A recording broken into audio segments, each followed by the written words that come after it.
Tony Blair has said that he expects Theresa May to be the next Prime Minister, arguing that the best argument to vote for Labour is to provide a strong opposition. The former Prime Minister, who has been a vocal critic of Jeremy Corbyn, refused again to say that the Labour leader would be the best Prime Minister. He said, "The real issue in the campaign was not who was going to be Prime Minister but making sure the government was held to account over Brexit." Asked if he was saying hand on heart that Corbyn would be the best Prime Minister, Blair told Sky News, "If the polls are right, we know who's going to be Prime Minister on 9 June. That's not the issue. It'll be Theresa May if the polls are right." I think the most powerful argument for Labour in this election, because of the way the polls are, and the way the opinion polls are, and the leadership issue. The most powerful argument for Labour is to say it's important for our democracy. The government is held to account and needs a strong opposition. Blair has previously insisted he is not advocating tactical voting but sailed close to the wind in arguing people should vote for candidates keeping an open mind on stopping a hard Brexit. There have been calls Labour to discipline Blair, suggesting people should think about voting other parties' candidates. But his argument about voting Labour, a strong opposition to May, has been adopted by an increasing number of Labour MPs trying to save their seats in the face of worrying polling and concerns among centrists in the party. A heavy defeat could tip the balance of power towards supporters of Corbyn. Ben Bradshaw, the Labour MP for Exeter, made the case to Devon voters in his local newspaper. They should vote for him knowing it would not affect who runs the government. "Supporting me in Exeter will not affect who governs nationally," he said.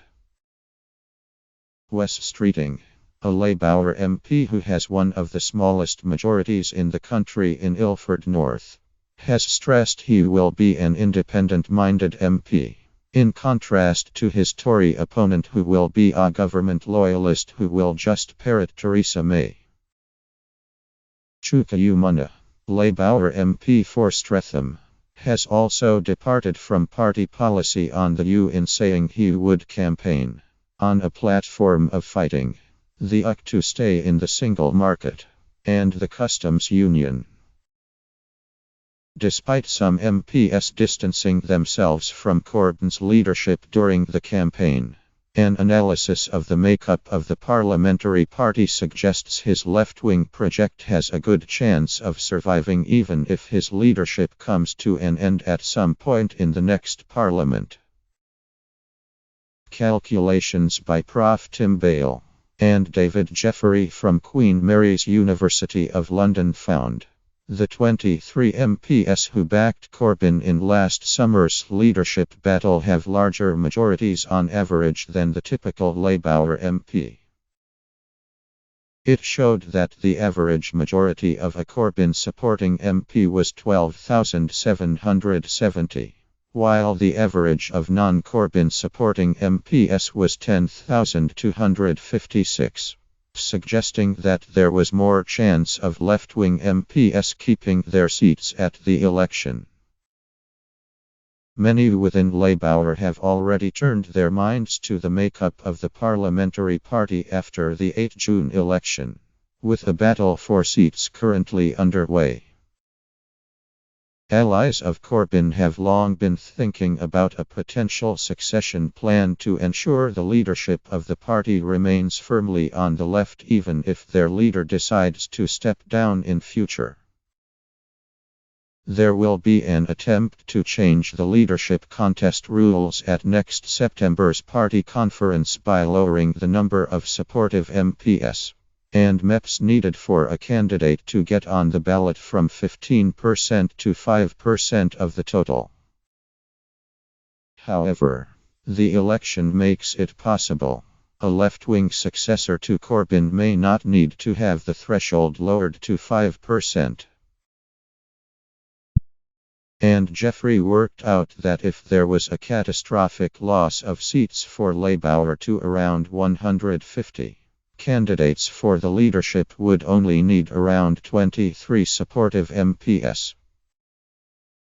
There are currently around 23 MPs who were loyal to Corbyn at the last leadership election, only one of whom is seriously at risk of losing her seat.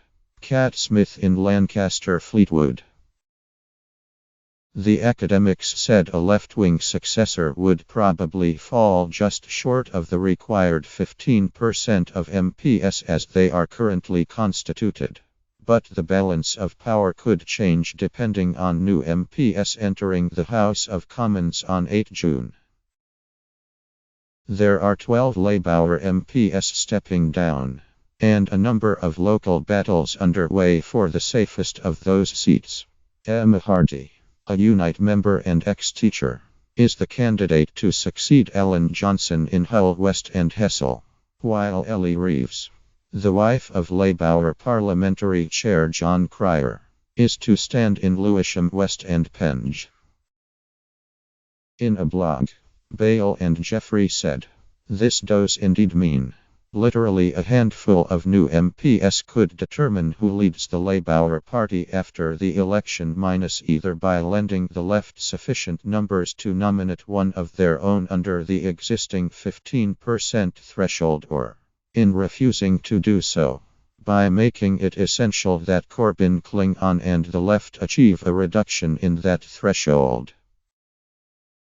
Hence the maneuvering now going on to parachute preferred candidates into supposedly safe seats. And hence why we should all be watching who makes it onto the Labour benches after 8 June very carefully indeed. Women have been selected as Labour candidates at least 4 seats so far amid worries. Around 43% of those in marginal seats are female MPs.